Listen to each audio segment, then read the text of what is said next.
uma estrutura de alta, ela tem que ter topos e fundos ascendentes. Apareceu um order block lá de baixa antes de uma grande alta, é um order block, certo? Teve imbalance, que geralmente quando a gente faz esse tipo de marcação aqui, ó, por exemplo, essa estrutura de alta, né? A gente tende a tomar muito stop, porque esse aqui é uma maneira errada de marcar os nossos POI. Toda marcação de order block, todo POI que a gente for marcar, toda a nossa zona que a gente for marcar, tem que ter uma liquidez como indução para esse POI. Por exemplo, a maneira correta de se marcar um POI, a estrutura está de alta, ele fez um fundo e quebrou. Quando o preço rompe esse topo aqui, ó, eles ensinam que é um boss, certo? É uma quebra de estrutura, rompeu o topo, rompimento de topo. Para nós, nessa pernada aqui, ó, impulsão aqui, ó, nós não temos liquidez, certo? Se nessa perna aqui, ó, ela não tem liquidez, ela é uma quebra de estrutura, porém ela é uma quebra de estrutura falsa. Então seria um fake boss. E se o preço continua subindo, ele continua fazendo a estrutura quebra falsa. Tudo isso aqui seria, no caso, um fake boss. O time que a gente está operando, no caso, né? Digamos assim, que você está operando time em 5 minutos e você vê isso acontecendo, isso para nós é um fake boss. E qual seria a maneira correta de a gente marcar uma estrutura, um boss correto? Se na perna de impulsão não tem liquidez, aqui nesse caso agora nós temos liquidez. Esse preço não chegou a consumir essa liquidez. A maneira correta de consumir a liquidez seria se esse fundo viesse aqui, consumisse essa liquidez aqui. A maneira correta de a gente marcar os nossos POI é sempre quando tiver uma indução. A indução é o que? É uma liquidez antes do teu order block. Por exemplo, a maneira correta de se marcar é assim, ó. O preço impulsionou, corrigiu, rompeu. Agora a gente sabe que esse fundo aqui, ó, por não ter consumido nenhuma liquidez, ele é liquidez. Quando ele rompe sem consumir, ele tende a retornar, pegar essa liquidez, quebrar de novo. Se a tua liquidez está nesse fundo, nós temos que encontrar um order block mais próximo da liquidez, no caso que seria aqui, entendeu? Um order block mais próximo da tua liquidez. Lembrando, para ser liquidez, ela tem que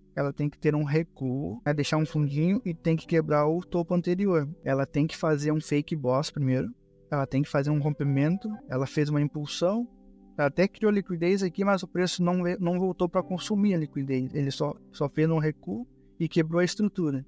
Todo fake boss, ele é uma liquidez, ele gera uma liquidez. Então a maneira correta seria assim. Aqui nesse caso, para ser um boss verdadeiro, ele teria que consumir essa liquidez. Toda vez que o preço consome a liquidez, quebra a estrutura, fez um boss verdadeiro. Agora, se ele fizer isso aqui, eu recuar, romper o topo anterior, se tornaria um fake boss. No caso aqui seria um boss, aqui o preço rompeu, aqui nessa pernada o preço rompe, depois de ter rompido ele faz um novo recuo e rompe sem consumir nada aqui nessa impulsão. Então as maneiras corretas de se marcar o POI é sempre antes de uma liquidez. Eu tenho isso aqui como indução. Essa pernada aqui rompeu o topo anterior, caso esse preço aqui a gente poderia até cogitar numa entrada, correto? Eu colocava aqui no início do teu POI e colocava até o topo dessa estrutura aqui, ó. Quando eu falo de range, que você, digamos aqui, o preço está vindo de baixa, digamos aqui nessa pernada de baixa, as marcações de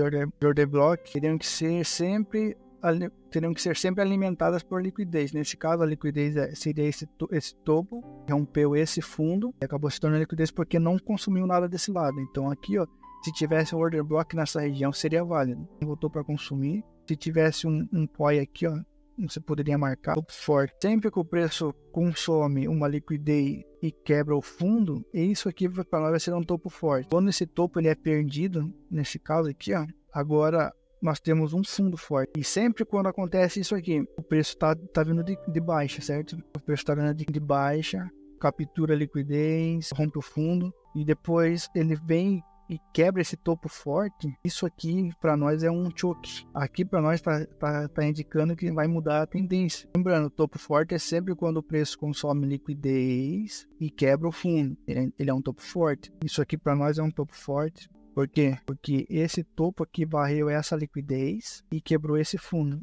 Então, para nós, ele é um topo forte. Ou seja, todo topo forte ele tem a obrigação de romper o fundo. E todo fundo forte ele tem a obrigação de romper o topo. Tá subindo. Muitas das vezes o preço vai subir assim só, sem consumir. Mas quando o preço ele faz um choque contrário,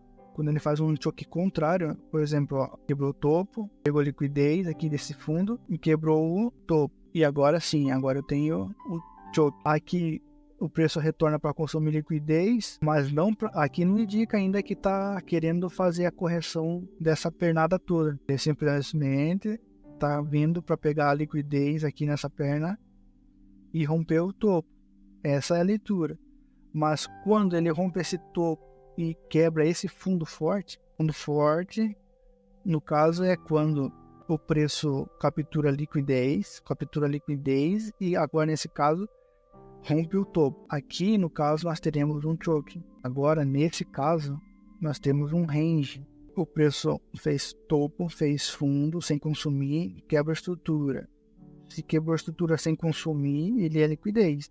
Então o preço subiu, voltou, pegou a liquidez, quebrou a estrutura, que acabou se tornando um fundo forte, certo? Quando esse fundo forte é perdido, acontece o choke, a mudança de tendência. Isso aqui significa para nós que ele fez um range. Então aqui seria nosso topo, nosso fundo. Agora, esse fundo forte aqui já não é mais o fundo forte. Agora ele é nosso topo forte, certo? Ou seja, para se ter um range, nós temos que ter um fundo forte e um topo forte. Por exemplo, aqui é nosso topo, aqui é o nosso fundo. Percebe que o preço aqui subiu sem consumir liquidez? Então, essa mudança aqui de tendência significa que começou o pullback dessa pernada de impulsão. Ou seja, ele fez um choque contrário para vir buscar estas liquidez aqui dessa impulsão, correta?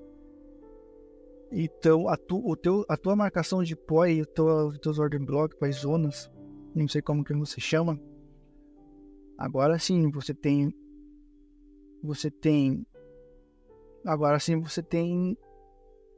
induções para você marcar o teu order block. Por exemplo, aqui você tem uma liquidez. Caso tivesse um order block aqui, um POI aqui embaixo, você poderia marcar. Aqui você poderia marcar. Isso é na teoria, né? Poderia marcar. Agora sim você poderia fazer compra, como você, por exemplo, você trabalha com 10 pontos, né, no dólar. Agora sim você tem indução, tem liquidez antes do teu POI, só que quando a gente tem um range, a gente geralmente costuma trabalhar com a região de desconto, que é a região abaixo dos 50%. Se você viu que formou um range, o mais correto e mais probabilidade é você trabalhar abaixo dos 50 com compras. Por exemplo, aqui eu tenho liquidez, mas ele não está na região de desconto, que é abaixo dos 50. Então, aqui no caso, você poderia fazer uma compra? Poderia, mas seria um pouco mais arriscado. Você teria mais probabilidade de fazer compras no momento que o preço chegasse aqui, ó, tipo, ele vem aqui, respeita, vem aqui no caso, passamos dos 50%. Poderia até meter uma compra aqui.